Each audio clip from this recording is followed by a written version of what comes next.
दोस्तों 6 जून 2024 को की जाएगी वट सावित्री की पूजा। तो वट सावित्री की पूजा कैसे की जाती है, वट वृक्ष की पूजा कैसे करें, पूजा के बाद सभी सामग्री का क्या करें, पारण कब किया जाता है, गुरुवार की अमावस्या है तो बालों को कब धोएं, आज के वीडियो में हम यह सब जानकारी आपके साथ शेयर करेंगे। ज्येष्ठ मास में आने वाली अमावस्या को वट सावित्री अमावस्या कहा जाता है। इस दिन सुहागन महिलाएं अपने पति की लंबी उम्र के लिए यह व्रत रखती हैं। वट वृक्ष की शाखाओं में माता सावित्री का वास माना जाता है। माता सावित्री ने बड़ी कठिन तपस्या के बाद अपने पति के प्राणों को वापस लाई थी यमराज से, और वट वृक्ष को ब्रह्मा विष्णु और महेश का रूप भी माना जाता है। वट वृक्ष में इन त्रिदेवों का निवास होता है। वट वृक्ष एक एकलौता वृक्ष है जिसमें तीनों देवों का वास माना जाता है। इस वृक्ष की पूजा करने से तीनों देव प्रसन्न तो होते ही हैं और हमारी सभी मनोकामनाएं भी पूरी करते हैं।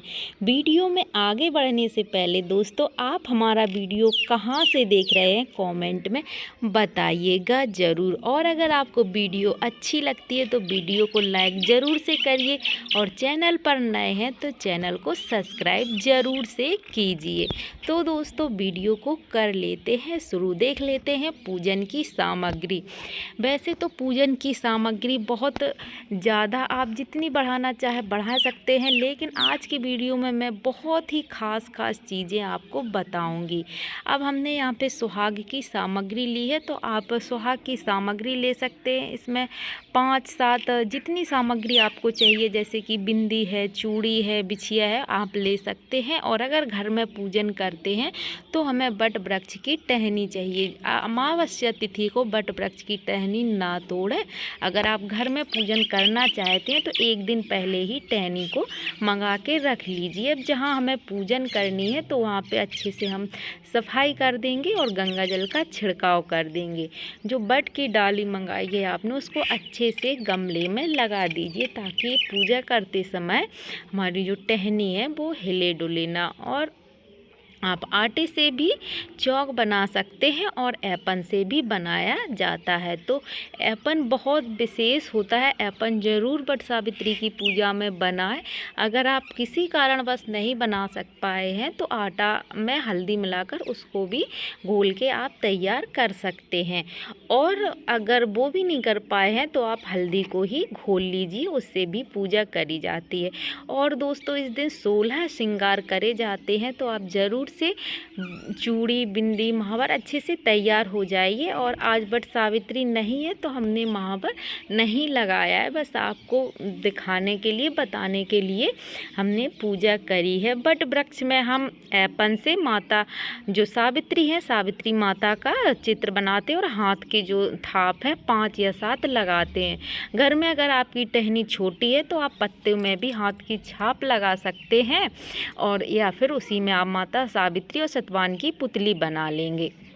अब दोस्तों पूजा करें तो वट वृक्ष के जो पत्ते हैं उनसे भी श्रृंगार किया जाता है, तो आप अपने जूड़े में एक वट वृक्ष का पत्ता ज़रूर से लगा लीजिए। गौरी गणेश की स्थापना करी जाती है तो आप एक पत्ते पर या तो आप बरगद का पत्ता भी ले सकते हैं या फिर केले का भी पत्ता ले जा सकते हैं अपनी सुविधा के अनुसार। वहाँ पे आप गौरी गणेश जी को स्थान दीजिए। पार्थिव मिट्टी से भी हमारे यहाँ बनाई जाती हैं, और अगर आप सिपाड़ी से या हल्दी से बनाना चाहते हैं तो वो भी बना सकते हैं। और अगर नहीं ले जा पाए तो कोई दिक्कत की बात नहीं है, आप ओम गंग गणपते नमः मंत्र बोल दीजिए और गणेश जी का ध्यान कर लीजिए और पूजन वहीं पे कर लीजिए। माता गौरी का ध्यान करके माता गौरी का अक्षत, चावल, फूल, सिंदूर इत्यादि चढ़ा दीजिए।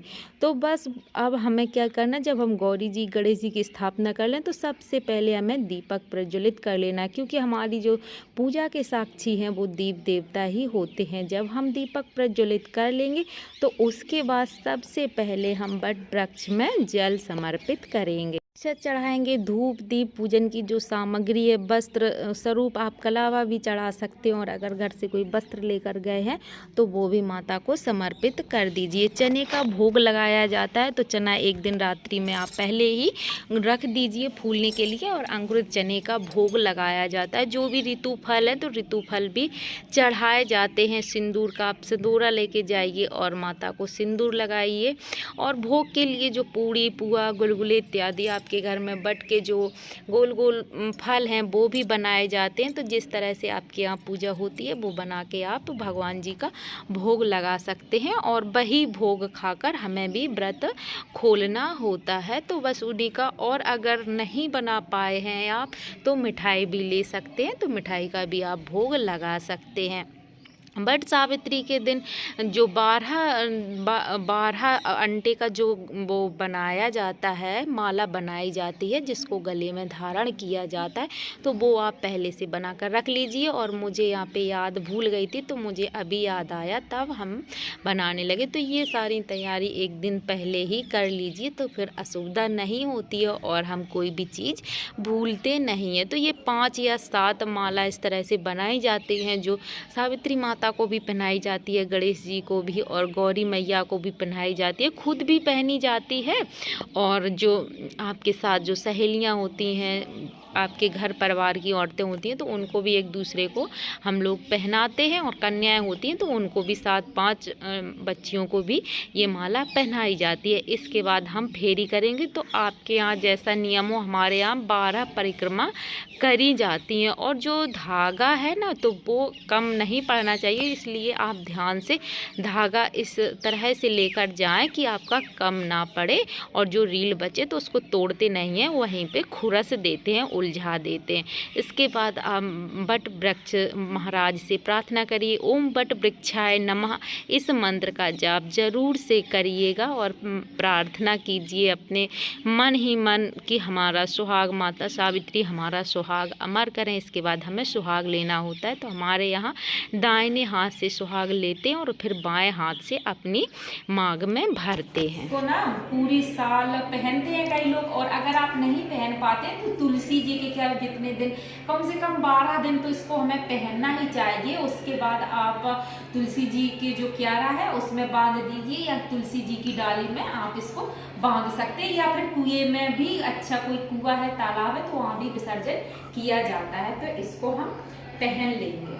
हमें जब हमारी पूजा हो जाए तब हमें बट वृक्ष को 3 बार गले लगाना होता है, मतलब भेंटना होता है। तो 3 बार इसको हम भेंटते हैं और फिर बट वृक्ष को प्रणाम करते हैं। उसके बाद जब ये सारी पूजा हो जाए तो जो बट की ये जो बोर होती है ये बहुत ही अहम होती है, क्योंकि इससे ही हमें व्रत खोलना होता है। तो इसके हम 7 पीस करेंगे और साथ ही लेंगे कच्चे चने। तो इन्हीं से हमारे यहाँ पारण होता है। तो वहीं बट वृक्ष के नीचे या तो शरबत से या फिर पानी से 7 कच्चे चने लेंगे और हम अपना व्रत खोल लेते हैं वृक्ष के। इसके बाद जब हम व्रत खोलते हैं तो उससे पहले 7-5 जो कन्याएं होती हैं तो उनको प्रसाद भी देते हैं, और जो मतलब कन्याएं होती हैं उनको प्रसाद दिया जाता है और सभी को शरबत देते हैं। जिसके बाद जितनी औरतें होती हैं तो उनमें बड़े छोटे जिस तरह से होते हैं तो सभी एक दूसरे का आशीर्वाद लेते हैं और फिर हम अपना व्रत खोल लेते हैं। तो मैं भी